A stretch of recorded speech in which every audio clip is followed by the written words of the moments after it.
All right, everyone. This is Jonathan and Brandy with the Binary Atlas podcast. And today we're going to be talking about VR, AR, and mixed reality headsets, mainly because Apple has been in the rumor mill for a couple of years now, but it's looking like it's really coming to a head that Apple is going to be launching their mixed reality headset at their Worldwide Developers Conference this summer, which is just a month or two away. And we thought it would be a really good time to not only explore what this might mean for Apple, but kind of what this space is and what it means. So basically, a mixed reality headset is a combination of several different technologies. So we're going to start with the first technology that's been around for probably the past 10 years. I had a VR headset myself for a while, a Windows headset. Plenty of companies make them, but a virtual reality is what it's called, VR. Basically, it is a headset that encompasses your entire vision area. You also have headphones on. You have controllers in your hands to do controls and things like that. But your entire sensory perception, both hearing and sound, is taken over in a virtual environment. Yes, and this is like for video games, right? It is, but it extends further than that, which is one of the things that makes what Apple is doing exciting. So, yes, video gaming was how it was first done, right? I played Fallout 4 in VR. It was a lot of fun.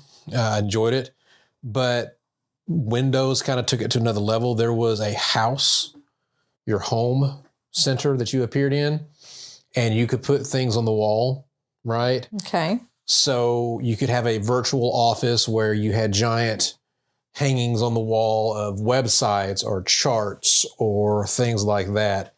It never really caught on, but Microsoft was trying to tout it as your virtual workspace. Okay.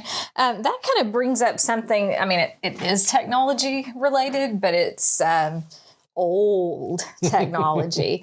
A long time ago, probably would have been somewhere between 1995 and 1997, Microsoft had this little program that was called Microsoft Bob, and it had this little dog in it where you could have different rooms of a house and you could store documents in it. It sounds like that was maybe a precursor to them taking it up a notch and doing this kind of virtual reality thing.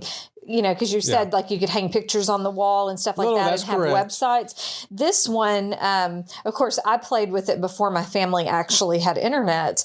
You could create documents and you could play games. You could use a calculator and you could set up different rooms. So it sounds like maybe they pulled some of that older technology to pull into this newer technology.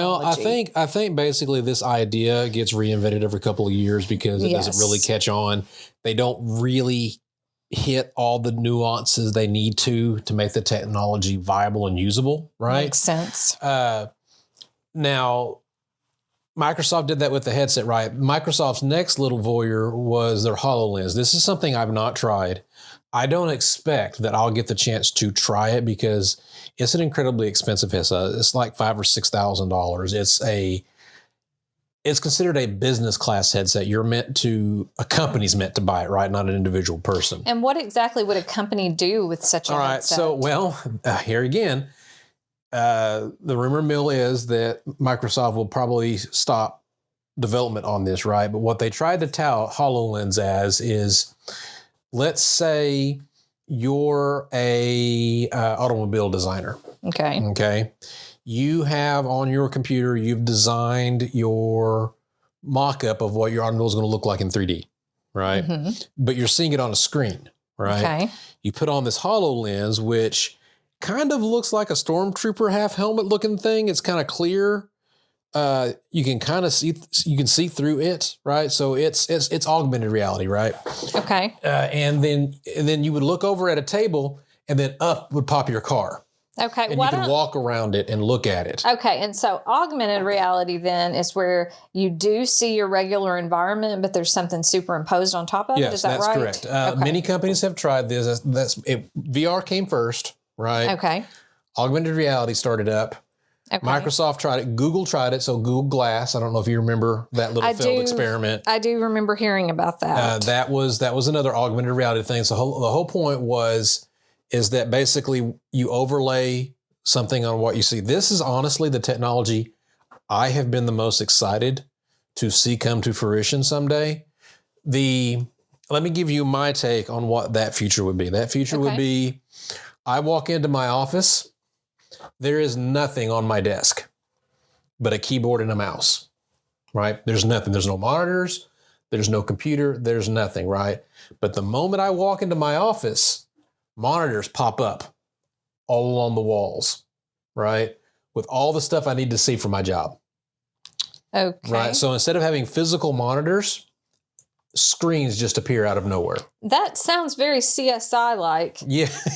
Where they have the giant desk with the one USB port in the middle? Well, they still have the physical monitors there, but but we're talking about, instead of having a 27-inch monitor, like my desk right now has my laptop, I have my monitor, I have my TV over here for my gaming. Yes. Right. So now we're talking about all that physical stuff goes away. Okay. And everything is displayed through the lenses on my glasses.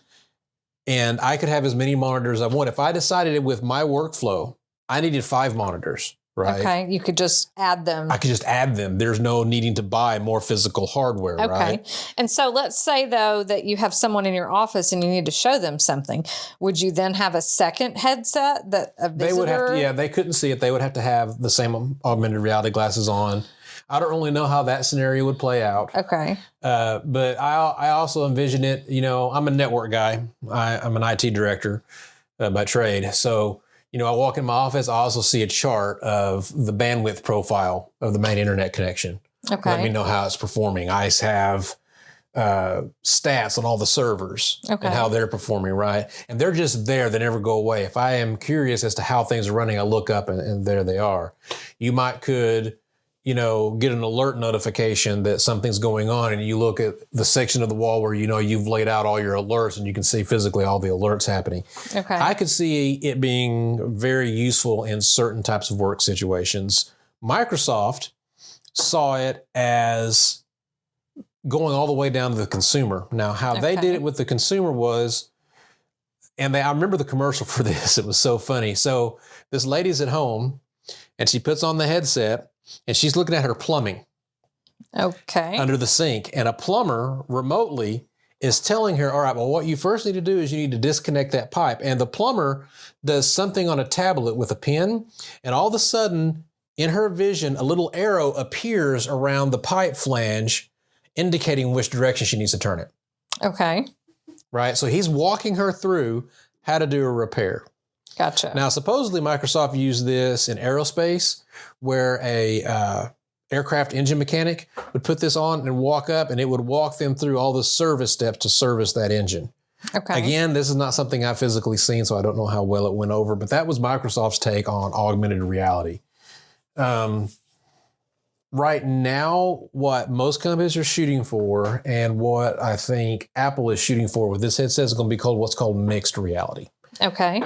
And how is mixed reality different than augmented reality? Okay, so augmented reality, there is nothing between you and the real environment. Like I'm wearing my glasses right now, and there's just a transparent sheet of plastic between me and my environment that's helping me focus and see, right? Mm-hmm. With augmented reality, like the HoloLens, right? You had a goggle-like visor that was over your eyes, but it was translucent. You could see through it. And then they broadcast and projected things onto that lens to overlay into your environment, right? Yes. With mixed reality, it's kind of like virtual reality in the fact that your goggles cover your entire vision area, right? You cannot see out of them. You're looking at 4K, I think with Apple, it's probably going to be 4K displays on the inside, right? It has cameras all the way around the outside of the headset, which records a live feed of your surroundings and rebroadcasts it inside. Okay, so it's almost like you're looking at a security camera almost, and it's showing you that and putting stuff on top of it. Now, whether Apple pulls this off or not, we'll see. One of the hardest things about mixed reality is that we have very good vision. The human eye has really good vision, very high definition. We see the world around us. being able to reproduce the world around you and it still look like the world around you, I think has been kind of hard. Well, but I mean, isn't that kind of the point? I mean, if you want to see the world around you, why do you need goggles? Well, the whole point is what they're wanting to do is once they get that environment into the goggles, then they can overlay things on top of it. I see. And that is easier to do than to overlay images on, like, say, my glasses on the lenses and have that project out, into the environment, right? So it's much easier to bring that into almost basically it's like you're taking a camera feed of your environment, putting it on the computer screen, and then drawing stuff on top of it. Okay. Right. That's a lot easier. Now, they're saying that Apple, this is just the first entry into this market for Apple, that they are working on a pair of glasses, like glasses I'm wearing right now, prescription glasses, that will be augmented reality, but they're looking at 4 to 5 years out on that. So like the Apple Watch of glasses, they're going to do that too. Eventually. So at that point, it's like, do you need the phone, the watch, and the glasses to work together? That's one thing we don't know. And that's one thing that's going to be exciting about the WWDC this summer, and I will definitely cover it. Could you on the podcast? What is the WWDC? What is that? Worldwide Developer Conference. Okay. So every summer, Apple has a Worldwide Developer Conference. I've never went to one. I don't expect that I will, but you can physically go to them. Okay. And is it just for Apple products? Yes. Okay. What they do is they do a couple of things. They do debut new technology, new products, right? Yes. Whether it be new MacBooks, new iPhones, this headset, whatever. Pretty much anything they're working on that they want you to buy. Yeah, but what they do, though, is that after that initial announcement, that initial show on stage, right, that they give, then the rest of the entire conference is broken down for people to go to classes to figure out, for them to teach you what this new stuff does and how you could bring your products to this, right? So it's almost like a trade show? Kind of, except basically they'll have classes taught by Apple engineers. And basically what you'll do is you'll say, hey, I'm a developer. I want to make an app for this new mixed reality headset. I got this great idea, right? Well, you're going to go in, you're going to get to see the headset. Then you're going to get to go into classes with these engineers that worked on the headset, and you're going to be able to fine tune your code. Okay. So this conference, sounds like a conference. Yes. Is attended by business people, entrepreneurs who would develop a technology that would go with Apple's products. Well, and if you've ever noticed, anytime Apple launches a new product, it does not come out with hardly any support, right? Right. This is how they do that. They bring all these people in. Okay. They show them the stuff. And like the headset, it probably won't launch to the public for like maybe 3 or 4 months. That soon?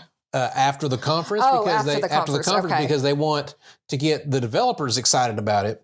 And they want a bunch of software and experiences developed for it so that when it does launch, it doesn't launch blank. That makes sense.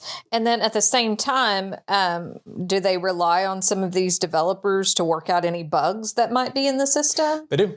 Okay. Yeah, that's exactly what it's for. You'll see this. People don't really think about it, but even your iPhones, right? The new operating system, even if they don't launch a new hardware iPhone, they will probably launch the new iOS version, right? And the developers will get access to the beta of that version before it launches to the public, and they'll trial their software out on it and give feedback, and Apple will make changes based on feedback, and a lot of that kind of stuff happens. Yes. Well, I mean, how unlikely is it, though, that they would not put out a new iPhone? Don't they do that every year? They do. And again, they're saying the new iPhone is going to come out this time. It's going to be iPhone 15, I think, or whatever it's called. Okay. We'll do another podcast about rumor roundups and stuff like that for the new iPhone when it gets closer to WWDC. Okay. I'd be glad to do that. And then this headset, though, that they're talking about, I'm assuming, correct me if I'm wrong, I'm assuming that in order to use this Apple headset, that you would have to have probably the latest iPhone. We don't know yet. We don't know yet. We don't. I mean, honestly, all we're getting right now is rumors. We're getting rumors from some fairly good sources, people who have been known to be 100% correct every year when they say Apple is about to do something. They're plugged into the supply chain and things like that. So it's a fairly good bet that this headset is going to launch this summer. but we still don't know much about it. We have not seen renders of it. We don't know really what it's going to look like. We don't know what's going to be on it. We don't know. Apple always has a plan when they launch something. They basically have videos and, people on screen doing things. They usually have an idea of what they expect you to do with something before they launch it, and we don't know what that is quite yet. We do know that the rumor is this is going to be a $3,000 device. $3,000. $3,000. Okay, now, what we're predicting is that this is not going to be something the average consumer goes out and gets right now. This is going to be Apple entering the market, and this is probably going to be a lot of businesses getting it, or rich people who want a toy. Well, I mean, yeah, there's going to be that too, but this is their first entry. We expect that they'll launch it. It'll be expensive. They won't sell a ton of them, and they probably know this, but it'll get cheaper the next year because the manufacturing costs will go down, and eventually this will lead into them having a more nice price point on the headset. Maybe, or different models perhaps. Mm-hmm. Maybe like there's the premium because I mean, I'm thinking like now, I mean, with even the iPhone, you've got the brand new iPhone, but then you've got like the stripped down version, the SE. Perhaps they're going to do that with this headset. Now, it is my personal opinion that as this moves forward, this is going to move into more of a not having other devices kind of thing, right? Like, so let's speculate. I know that's a dangerous thing to do, but let's speculate. And what I see this going to the point. Let's say they get this technology, and it gets better and better and better. In 4 or 5 years, they launch an augmented reality glasses, right? Right. And if it does everything that I think it's going to do, then I'm not going to need the 3 or 4 devices. I'm going to need one device that's probably running that experience, but I don't need to open my laptop, right? Because I'm seeing those screens through my augmented reality. Right. I don't need to open my iPhone because I can make and receive calls. If someone calls in, I would have a pop-up in my vision with someone's calling. I could talk to that person. Mm-hmm. You could envision that you might even have built-in speakers and headsets, microphones, stuff in the glasses themselves, right? So you wouldn't even need to put the phone up to your ear, right? Everything's kind of built in, right? So I expect that there will be a shift in their hardware lineup because you won't need the 3 or 4 devices. Okay, so this particular device then, would it be something that is connectable to Wi-Fi and or a cellular network in that case? Because I would imagine you will still have to have a core device. I would imagine that device is probably going to be an iPhone. But as these devices are getting more and more powerful, right, it's going to get to a point where unless you're doing high-end computing, processing 8K video, making movies, doing 3D renders, modeling, things like that, I don't think it's going to get to a point where you won't need that physical computer. Everything can be done on your phone. And then you'll have augmented reality to display all the displays you need, to see all the data that you need. It's going to be a very interesting time, I think, in the next 5 to 10 years. Okay. Well, I mean, and do you think that this augmented reality would also include, I guess, an augmented keyboard if you need to type something? Well, again, it doesn't have to be augmented now, does it? We have wireless keyboards and mice now. Well, we have monitors now. So why do we need the goggles? That's what I'm just saying. Eventually, sure. Eventually, could there be a little keyboard that pops up and I just type on? Sure. Yes. Okay. I think things like that can happen. I think it's going to be a while out, though. Okay. Because, when you really get down to it, like need versus want, I can see the general consumer, this is more of a want. I can see maybe it being business related with stuff like what you were talking about with maybe engineering or even in the medical field, if you need the expertise of a surgeon who's thousands and thousands of miles away who can get right in there and see what is going on with the patient and help the current physician. I can see that happening, but just your average John Smith living at home, I don't see this as being a need as much as I see it being a want. Well, so if you think of it that way, let's spin this and think of it another way. All right. When cell phones first came out, they were not a need. They were a want.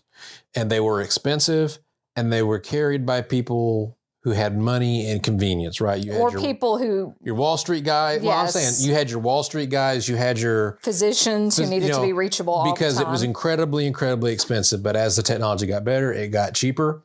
Honestly, I would say nowadays, it's a need for everybody. I don't know anyone who doesn't have...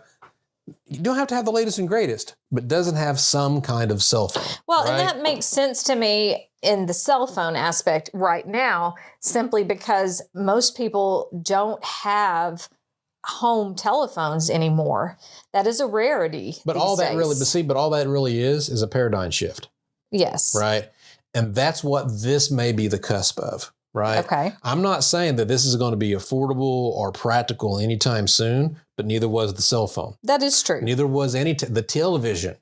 When the television came out, that was not affordable. That's true. Everybody thought, why do I need to see it when I can listen to it on the radio? That makes sense. But there is always a paradigm shift at some point where something goes from luxury to commonplace. And it changes how we live our lives. Apple has been in the forefront of this, right? That's true. That's true. The personal computer, right? Mm-hmm. That, when people thought, why would any consumer have You're convincing me. Yeah. I mean, I still think it's a bunch of hoopla now. When Steve Jobs first put out the iPhone. That's true. That's true. That being said, to be honest, Apple has not had a transformative product since Steve Jobs put out the iPhone. Okay, now you could say the iPad, kinda, but all that really was a larger version of the iPhone. That's true. That's right? True. I mean, the iPhone was this paradigm shift of how cell phones were thought of and used, and it changed the industry. And I think, even though a lot of other companies have been dipping their toes in this, Meta, the company that owns Facebook, they spent billions of dollars on their latest headsets, and from what I understand, have tanked. Have they? They've lost billions on these new headsets. Yes. Well, and what were their headsets for? I mean, were they for gaming? They were for gaming. Okay. But Zuckerberg was trying to make it to where you'd have a virtual meeting where you'd put your headset on and you'd have this cartoon avatar that could walk in and sit at a table with other cartoon avatars. You could have a business meeting. Everybody is thinking of the metaverse. This next paradigm shift into more virtual and augmented reality and everything like that. And Apple has waited. Okay. They have not entered this. The whole years people have been trying this and they haven't entered yet. Yeah, I think I've seen that trilogy, which I guess, isn't that the Matrix? I mean. Well, I mean, you can kind of think of it that way. I mean, there's been others. There's all kinds of stories out there. There's all kinds of movies that dabble in this. There's all kinds of cartoons and Japanese animation and all that dabble in this. But I think what it's going to really do is it's going to make things so much more accessible for people eventually. That's what I think is going to happen. Okay. Now, again, everybody's doing this. We just talked about Meta. Valve is a big producer of video games. They have the largest gaming store. Period. Do they? I'm not a gamer, so I've never heard of Valve until today. If you're a computer gamer, you install the Valve store, and most of your games, no matter who the publisher is, you buy it through the Valve store. Okay. They put out their own VR headset. It's actually quite expensive. It's like $2,000. And then PlayStation has their own. It's called the PSVR. It works through your PlayStation 5. I haven't played it myself. I'm not able to because I don't have a PlayStation, but that's supposed to be really big. Microsoft has never really released that they're going to do anything for the Xbox in that fashion, but there has always been some sort of Windows mixed reality headset. I had one that was made by Lenovo. Yes, I remember. Because Microsoft doesn't tend to make they started making their own stuff when it comes to the Surface Books and stuff like that, but for a very long time, Microsoft did not make hardware. They just installed Windows and other people's hardware. So that's kind of what they did for those first mixed reality headsets that they had. That makes sense. And I mean, that seemed like it was gaming. I remember trying it, and honestly, it made me dizzy. I hated it. It did. And that's been the biggest downfall of virtual reality. And we'll see if Apple solves it in mixed reality, has been vertigo. Yes. Right? Because I had the Lenovo one and I enjoyed it. I thought it was a lot of fun. and I was playing a video game called Elite Dangerous. And what was really cool about Elite Dangerous is a cockpit game where you travel the galaxy to different planets doing jobs, right? It's basically a space sim. So it makes you feel like you're actually flying the space shuttle. It does. You would put the headset on, you would see the chair, you would see your hands out in front of you. You could look around at all the different clusters of instruments, and you could flick switches and do everything you need to do like you were in the cockpit. Yes, and that was really awesome. I bet you could look out the, I guess, windshield, for lack of a better word. Yes. And probably make yourself really dizzy. Well, actually, that didn't. What happened to me is they added a patch to that game to where you could launch kind of like a lunar lander onto a planet's surface, and then you could drive. That's what got me sick, because when you're in space, you can see planets and stars and stuff, right? But when you're on a planet, you have the horizon.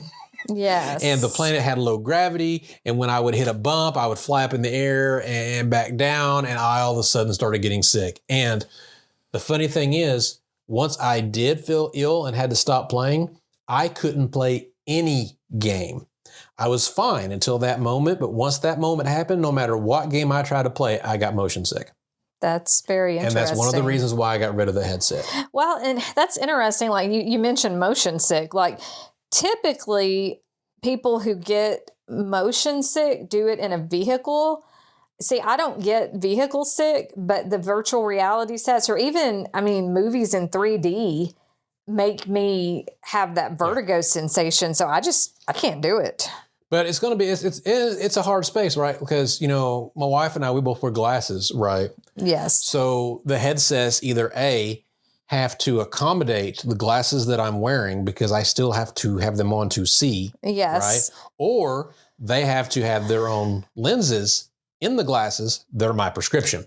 Okay, right? So that's like an added expense for anybody who wears glasses, and automatically makes the headset unusable by anyone else. Exactly. Now, if Apple does what they're saying they're going to do in the next 4 or 5 years, what they're talking about is they're coming up with a new plastic lens that is prescription that they are going to be able to project images onto. Okay. Right. So that's going to be their augmented reality glasses. So if that future happens in the next 4 to 5 years, it might be that instead of buying a new pair of regular glasses, I buy a pair of Apple's glasses that are my prescription, and they have augmented reality built in. Okay. I seem to recall something a long time ago. Was it Google Glass or something? Yeah. Is that in this realm at all? Yes. So, okay. What happened with it? Oh, it bombed. It bombed out hard. Okay. What happened is their take on it, because you got to remember, this has been many years ago. The technology, like again, every year technology gets better. It gets smaller.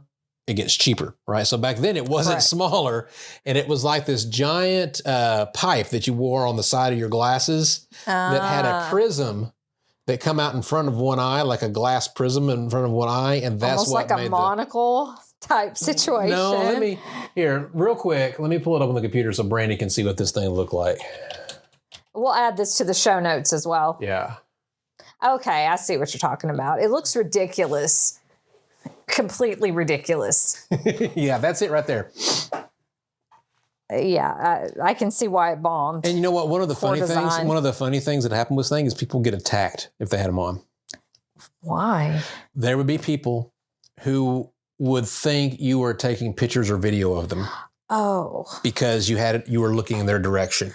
That's interesting. And I see how, why are more people with their phones out not attacked at this point? Because here's at the any thing. Point you could be recording somebody these days. There's shitty people everywhere. It's just how it is. And they tend to come out of the woodwork whenever you're wearing something that is different than everybody else. That's true. It looks a little Blade Runner-like. Yeah. But again, battery didn't last long, right? Because the only place you can store a battery was here. According to rumors, Apple's mixed reality headset is going to have a tether that's going to run off the back of the headset to a belt clip that you wear that's going to have the battery in it. But they're even saying they're only predicting 2 hours of battery life on this thing. So again, the technology, I don't think is there. I think this is going to be cool. I think it's going to be great to see. I think it's a great first step. I don't think it's going to be consumer grade for a couple of years. Several years, in fact. Well, that's interesting. It's certainly a great time to be alive with technology. It is. It's interesting. So we hope that this has been a good little introduction to what we've got coming down the pipe when it comes to mixed reality, virtual reality. If we have missed a beat or not, explain something, you have more questions, please feel free to put comments either on the podcast, wherever you're watching it right now, whether that be Spotify, Apple Podcast, or wherever. Or if you click on the show notes that will be linked in the description, you want to make a comment on our website, we'll be glad to answer whatever questions we can there. Yeah, so when he says we, he means him. This is out of my realm of expertise. I'm learning a lot. But also when it gets closer to WDC, I'll do some. We'll do another podcast. We'll explain some more things. I might do a video on our YouTube channel, which you can get to from youtube.com/@binaryatlas. We'll keep everybody up to date. Absolutely. All right. Well, thanks, guys. We appreciate it. This has been the Binary Atlas podcast, and we hope you have a great rest of your day. Thank you. Bye-bye.